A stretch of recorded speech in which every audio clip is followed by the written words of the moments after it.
Okay, I'm gonna ask for comments.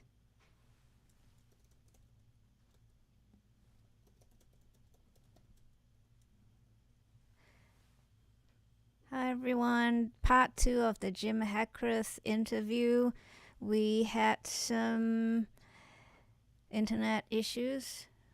Those of you who have been following, I had to piggyback off my phone's data, and once in a while it'll try to jump back onto the home Wi-Fi. So we were stuck somewhere there, and we are doing a part 2 to be sure that you don't miss the rest of this interview. So I see that we are up and running, I believe.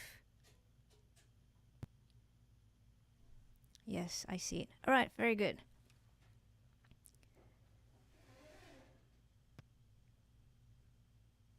So if you hear any other noises, please ignore them. All right, Jim, we're back on. Let's continue. So let's talk about how these technologies, as well as the World Wide Web, might have transformed the world that we live in. You know, prior to the World Wide Web, we didn't have hyperlinks, and we didn't have companies trying to transform their lifeless brochures into interactive entertainment. Some doing them really well, some executions were really badly done, but that's in the past now, I hope. My pet peeve is a still brochure screenshot and plonked on the web page, and that's it. No interactivity at all. But that's just my pet peeve. Well, I think that's more your area of expertise than mine. As my real involvement in multimedia, kind of ended when I left Crystal Semiconductor, and I'm involved, still involved in the music side of things, so the audio technology, and well, I guess also video, live streaming of music performances and things like that. I'm very interested in, um, but and that has changed quite a bit. The kind of productions that people can do at home these days rivals what was beyond what was possible for even companies in the early 90s, right? So things have certainly changed in terms of audio video presence on the internet. And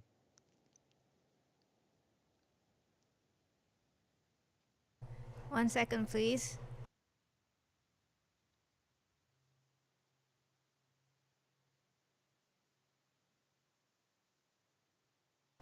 So excuse that extraneous noise that's happening.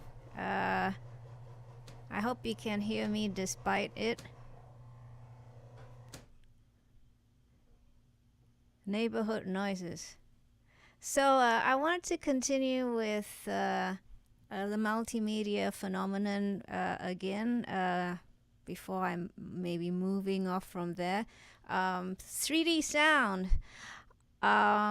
It's quite interesting that Jim actually wrote an article for OEM magazine about it, because around that time my company introduced an attachment for a joystick that would expand the games. This for gamers, obviously. Joystick, gamers use joysticks, they still do.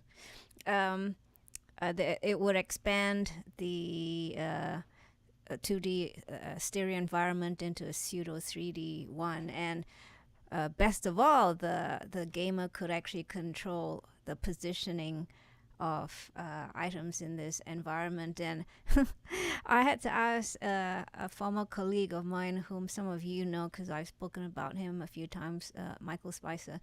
I had to ask him, Mix, what was the marketing blurb that we came up with? Because I've forgotten. Either it was that good or it was that bad. He said, well, it was 3D sound you can grab and control. I went, oh boy. How original can that be? So I'm displaying Jim's article, which he wrote for OEM magazine, called Audio Steps into the Third Dimension. Do you recall this article and any sentiments you might have had about, expanding stereo tracks into pseudo 3D ones and sounds you can grab and control? Wow, the sounds you can grab and control sounds very interesting. I don't remember a lot about the article. I do, uh, remember some of the DSP kind of functions. The 3D processing is related to this head related transfer function, HRTF, I think. Where the way that we humans perceive where a sound is coming from um, is based on a lot on the head related transfer function, which is sort of the shape of your ears and such.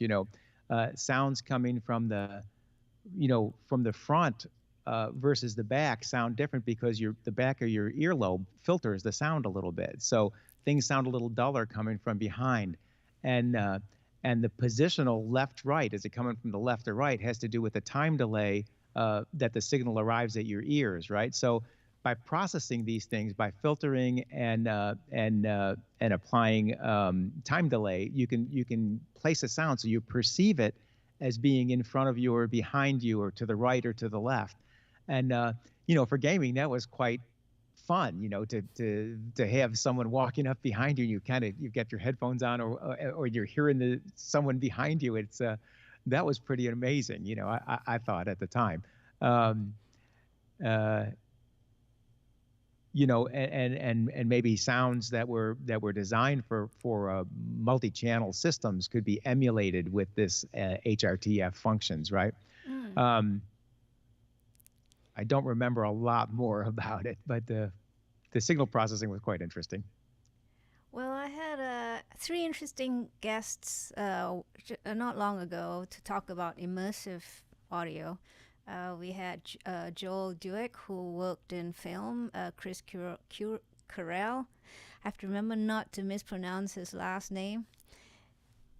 Chris Carell, he did a 3D sound for Disney Fun Rides in Tokyo, and the last guest was our Singapore rep from Dolby, Jeff Lowe, and they highlighted two benefits, at least my summary of the benefits of an immersive experience. The first was that it heightens emotional response, and two, that folks who suffer the cocktail effect, with selective hearing, are able to detect individual sounds in a surround mix for better enjoyment. Do Oh, you that's very interesting. mm, Yeah. do you have any concerns regarding these thoughts? The word concern could be good or not so good. They don't necessarily have to just be negative. Yeah, I don't have a lot of experience with it, other than the surround sound when you're watching a film or something like that. Yeah. And that does, I think, make the experience much more immersive. Mm. But it's kind of geared for a certain position, right? You're in a position, and you're hearing the speakers that are around you. Um, and I suppose if you're doing a emulation of that with the stereo setup, then you Yeah. can take that with you when you move around. Yeah. Um, uh, I, I I don't really have experience with how that works for music. I've never mixed in multi-channel or Dolby Atmos kind Yeah. of stuff, but it's very interesting, and I don't know, if you've got a room with multiple speakers, if you're not sitting in one position and you walk around, how does that affect your perception of the music? I'm not sure how that works. I hadn't considered Yeah. the idea of the cocktail effect thing. That's a very interesting perspective too. Yeah, it is, isn't it? Yeah, I just wanted to know your thoughts because I haven't experimented enough as well. So, but it's always good to hear what other people think, or maybe there are other concerns they might have that could be added to these to Hence the Yeah, question. I know. Switching from a mono source to stereo makes a huge difference, right? So, Yeah. you know, maybe it's the same kind of effect going to multi Mm. speakers, multi channels, surround. Mm. I guess in terms of mixing multi channels, you don't really have to worry about hiding sounds so much anymore. You know, in a stereo situation, some sounds have to be diminished or filtered, EQ'd, because they're in the way of the rest. But if you had freedom to place them where you want them to be without any sound or instrument obscuring the next one, there's a lot more freedom, perhaps, that you can get No, out yeah, of that's a good that point. You've process. really got more space, right? Yeah. Yeah, more, yeah, that's true. In placing sounds, you have to filter out certain frequencies of sounds and accentuate those in others so that you can identify the different Yeah. instruments in that stereo space. So, yeah, having more space, Mm. you could place an instrument back here and it wouldn't interfere as much with the front. Yeah. That's very interesting. That's Yeah, what I was yeah. I haven't. thinking. Yeah, Mm. Of course, that maybe kind I'll have of to start mixing in multi-channel. Of course, when you're mixing for two channels, there are other devices you can employ that might add some different fun to it. I guess what I'm saying is that, you use more panning perhaps, maybe dynamic panning, and that's kind of fun. It's a Right, right. process that you might not consider if you're mixing with multi channels. Mm. With All right. multi-channel, you could pan things around in a in a For circle. different reasons, yeah, that's true. Yeah. Yeah. Speaking of a helicopter in the GM I set, was just thinking the same. I was thinking the same thing. who, Pan your who, helicopter sound around. yeah, well, that's so the helicopter sound is still very useful in this day and age. So I got another article that Jim wrote. It's designing for multimedia, and it's for the DSP and Multimedia Technology magazine. This was published in '98. What do you think of the evolution of the MPC to the integrated systems that we have today? And you kind of touched on it briefly just now. You have portable devices that can make and record music, and in fact, most of us just live with a laptop in our bags. That's all we need when we want to write and record music, really. I have a 13-inch laptop. Never thought I would be using that as the brains of my studio. I don't really have to worry about having extra outboard gear. But don't tell Yeah, the anyone about this. processing power. No. Uh, yeah, the amount of CPU processing power you've got in modern computers is incredibly more than we had back then, right? So, um, you can really do a lot of stuff. I found the same thing. I've got a laptop, and I when I bought my new laptop, I ran some tests just to see how many tracks could this really run, and I was amazed, Oh, you did? um, Wow. at what it could actually do. I uh, I kind of still use my desktop setup because I've just got everything here, and I don't have to Yeah. be mobile. But I realized that my laptop, which is a 13-inch laptop, could do everything I need to do. The same kind of thought. Um, yeah, Did you it's ever it. imagine? Because back then, I never imagined we would get to this point so soon. Oh, I know. I But it kind remember. of gradually crept up on us. And Yeah, on hindsight, it's like it's a wow experience. yeah. I remember we talked about this a little bit. When I started recording my own music, I had a 4-track cassette deck, and then I expanded and got a half-inch reel-to-reel 8-track machine, and would stripe SMPTE on one track so I could synchronize my MIDI sequencer in my PC to that.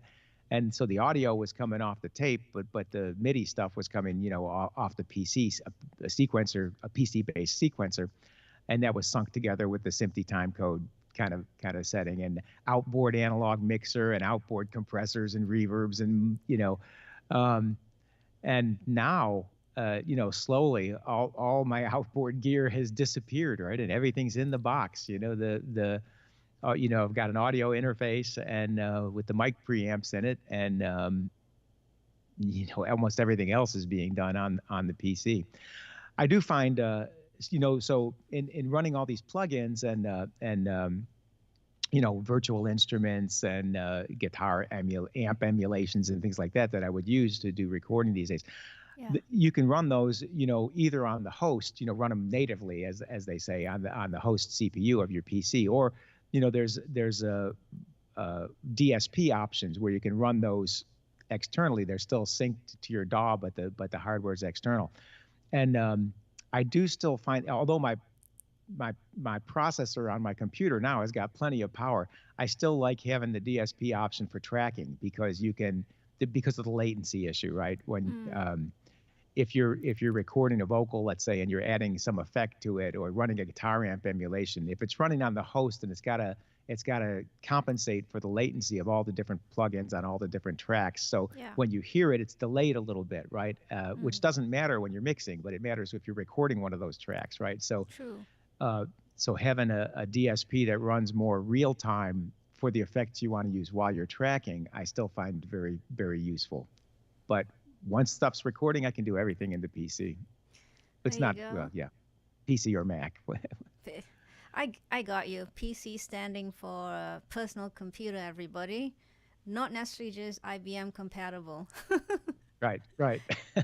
Any personal computer, be it a Mac, an IBM compatible, or one of the other ones that are out there. I am not sure what other ones there are anymore. Many years ago, I used to use Silicon Graphics machines and Amigas for 3D animation, but yes, I'm not sure. Silicon Graphics was bought out, I believe, by Sun Systems. Sounds right, yeah. Not sure the state of the Amiga. Someone will know out there. So I do have, unless anyone has a question, I do have one last one before I'd like to get Jim to play for us again. Hi Dread Red, how are you? Dread Red's an old viewer from the Netherlands. He just tuned in. Nice to see you. If you have any questions for Jim, please put it in the live chat. The problem with live, Jim, and hoping your viewers from around the world would tune in. It's odd hours in most part of the world, but it's perfectly fine where you are. So when they pop We're both in Central. When they pop in either early or late, it's always so nice to see them. So there we go. Jim, my last question for you is, and again, it's about AI. It's on the minds of most people. AI, and I wrote this nice question here, is the new shiny toy and ubiquitous helper in our lives. We are curious about your thoughts on this development called AI. Yeah, I'm curious about it. I know there's a lot of people that have concerns about using AI, that it might come up with results that we're relying on that aren't perfect. I don't know. Maybe it depends on what we use it for. That we don't task it for things that are critical, and that we check the results. You and I had a quick discussion about using it for coding. That's something that a lot of people talk about. The promise is maybe if it can do the more mundane tasks of the coding, then the guy who's programming the AI, or the guy that's responsible for getting the job done, has more time to think about the bigger picture, right? And offload some of these other tasks. I haven't really thought about that too much, but I do, as a songwriter, I follow a lot of songwriting and music sites, and I see a lot of discussion about using AI for songwriting. I don't want AI to write my song for me. No. I mean, I know you can plug in write a song in the style of some artist about this topic, and it'll spit out some song, the whatever, the chat GTP, whatever it is.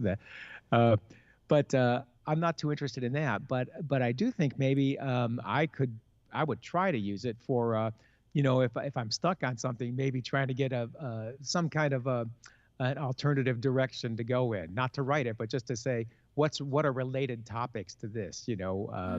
If I've written a verse in a chorus, now where do I go in the second verse? What are some ideas? And So your now I so your yeah now AI I is might. like your sounding board. Yeah, maybe just see, if it spits out some ideas, and I'll throw them all away. But maybe there's one little topic there that I thought, oh, that's an idea I could go, though now put away the AI and go write it myself, but at least I got some idea Yeah, of an alternative that got it. seemed related in the AI's mind, because, it's got all kind of stuff programmed in there, and it's looking for relationships between these Mm, things. Maybe it does that quicker than I can. I hear you. For the younger generation, they have to deal with this situation. They hope to, when they graduate, to get a good job that's comfortable, pays well, so they can start a family and so on and so forth. Would you consider an important bit of knowledge or skill set or ability to possess as they embrace this future where they are working side by side with AI? That's a tough one. I haven't really considered. I think, creativity is still going to be important. Mm, You're going to, at least my vision is we could use AI to complete tasks, but mm, knowing what those tasks need to be is kind of the important thing, right? And mm. I don't think, or I hope, AI Yeah, so do will I. never be able to really do that, right? So maybe it's a tool that we can use to get work done faster, Mm, um, but but still, understanding what it is you're trying to accomplish mm. is going to be important, right? Yes, that's true. Yeah, I've So had. I hope that's the case. That Oh no, that's a very good point.